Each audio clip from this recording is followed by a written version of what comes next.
Malah salam di dalam Dharma, Namo Sang Hyang Adi Budaya, Namo Buddhaya, Namo Buddhaya. Dan salam sejahtera bagi Bapak Ibu Saudara sekalian. Pertama-tama saya mewakili tim doa dari Wihara Budayana Putar Gede nomor 1, ikut mengucapkan turut berduka cita atas meninggalnya almarhum Bapak Alfian Utomo yang merasakan penderitaan, kepedihan, kesedihan bukan saja dialami oleh keluarga inti, namun yang merasakan duka dirasakan oleh handetolan sanak saudara dan famili. Ini dibuktikan handetolan saudara dan famili relasi mengirim duka, mengirim karangan-karangan bunga yang bertuliskan ikut berduka cita. Ini artinya banyak sekali yang telah mengenal beliau secara langsung maupun tidak langsung,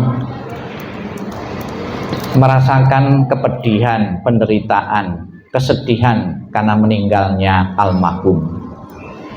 Kita lihat bunga-bunga di sekitar peti jenazah, bukan sekedar ikut berduka cita, ikut belasungkawa dengan diwakili bunga, namun bagi umat Buddha yang mengenal Dhamma ajaran Sang Buddha, bunga mempunyai makna yang mendalam dalam kehidupan ini. Bunga yang segar, yang asli, diberi makna ketidakkekalan, ketidakabadian, mengingatkan dan menyadarkan kepada kita semua, juga almarhum dan keluarga yang ditinggalkan, dan kita yang melihat bunga-bunga ini bukan sekedar keindahan, ya, kerapian maupun kedamaian, namun juga di situ ada pesan-pesan moral, yaitu ketidakkekalan, ketidakabadian.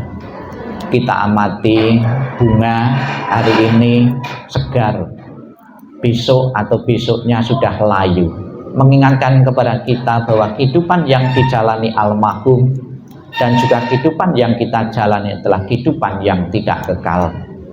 Di dalam agama Buddha sering dikatakan menggunakan bahasa Pali, Sabbe sangkara anicca atau anicca wata sangkara, segala sesuatu yang terbentuk tidak kekal adanya. Orang-orang yang kita cintai kita cenderung untuk melekati.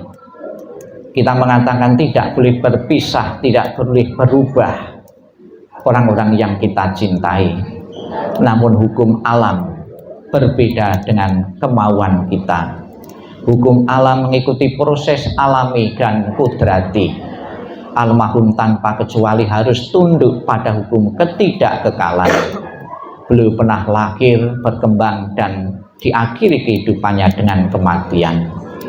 Bagi mereka yang melawan hukum ketidakkekalan itu akan menderita karena perpisahan, karena tidak bisa menerima hukum itu. Namun bagi mereka yang bisa menerima ketidakkekalan, ketidakabadian segala sesuatu yang terbentuk, baik yang dicintai maupun yang tidak kecintai, akan membentuk kondisi yang wajar dan sudah semestinya dan kudrati dan alami. Maka saya berpesan kepada keluarga yang ditinggalkan, sekalipun almarhum meninggal secara mendadak, namun almarhum pun harus tunduk dan ikut hukum alami, yaitu ketidakkekalan. Tidak perlu dicemaskan dan dikhawatirkan kepergian almarhum di alam sana. Kita bersama-sama dari kemarin sampai besok, bahkan peringatan-peringatan, memohon berkah pelindungan dan bimbingan Buddha Amitabha.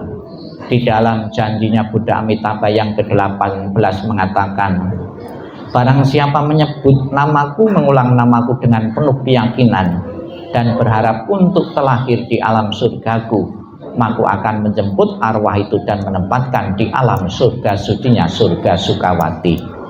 Sudah menjadi tujuan dan harapan setiap umat beragama. Hidup sejahtera, bahagia, panjang umur kalau mati masuk surga. Semoga almarhum demikian sepeninggal ini segera menikmati alam bahagia, alam surga, dan keluarga yang ditinggalkan segera merelakan, melepaskan kepergian almarhum menuju alam yang lain.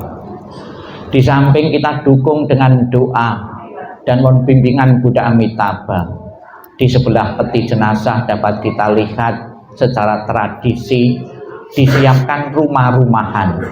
Rumah-rumahan itu sebagai simbol juga sebuah doa dan harapan keluarga yang hidup kepada almarhum. Sepeninggal almarhum di alam sana, alam surga, almarhum bisa menempati rumah sebagus dan semewah ini. Apakah akan menjadi kenyataan atau tidak di alam sana bisa menempati rumah yang megah dan mewah seperti ini? Untuk menjawab pertanyaan itu, ada sebuah cerita di kalangan umat Buddha. Ada seorang biku yang bernama Biku Moggallana. Biku Moggallana itu bisa pergi ke alam surga. Di alam surga dia mendapati melihat rumah megah dan mewah belum berpenghuni. Kemudian karena penasaran, Biku Moggallana turun ke dunia bertanya kepada Sang Buddha. Sang Buddha, ketika saya di surga melihat rumah megah dan mewah belum berpenghuni, masih kosong, itu milik siapa? Kemudian Sang Buddha mengatakan bahwa rumah yang kosong dan mewah itu adalah milik seseorang yang bernama Nandia. Sekalipun dia belum meninggal, karena kebajikannya menciptakan rumah megah dan mewah di alam surga. Kita pun juga berharap kebajikan-kebajikan yang dimiliki oleh almarhum mendukung untuk telahnya di alam surga dan menempatkan rumah megah dan mewah seperti gambaran rumah ini. Saya yakin kalau almarhum benar-benar bisa telah di alam surga bahagia dan menempati rumah megah dan mewah seperti ini, keluarga tidak perlu mencemaskan lagi, bahkan bangga, karena almarhum sudah tidak mengalami kesulitan lagi. Mau bepergian, mau kemanapun, itu sudah tersedia dengan kekuatan kebajikan-kebajikan yang beliau kumpulkan semasa hidupnya. Semoga apa yang menjadi harapan keluarga dan beberapa hari ini kita dukung dengan doa. Sang Buddha mengatakan hadiah terbesar yang bisa diberikan yang hidup kepada yang meninggal adalah pelimpahan jasa. Semoga dalam beberapa hari ini keluarga secara maksimal melakukan kebajikan-kebajikan atas nama beliau, sehingga mengkondisikan arwah beliau untuk segera menikmati alam surga. Dan juga keluarga yang ditinggalkan sepenuhnya merelakan kepergian almarhum menuju alam yang lain. Ditinggal kematian seorang suami, ditinggal kematian seorang ayah, juga pernah terjadi dalam keluarga-keluarga yang lain. Yang lalu, saat ini maupun yang akan datang, satu persatu anggota keluarga kita akan meninggalkan kita karena kematian. Semoga melalui penyadaran bahwa kematian bukan saja dialami oleh keluargaku, oleh suamiku, akan menyadarkan dan bisa menerima hukum kesunyataan. Siapapun yang pernah hidup pasti akan mengalami kematian. Sadu, sadu, sadu.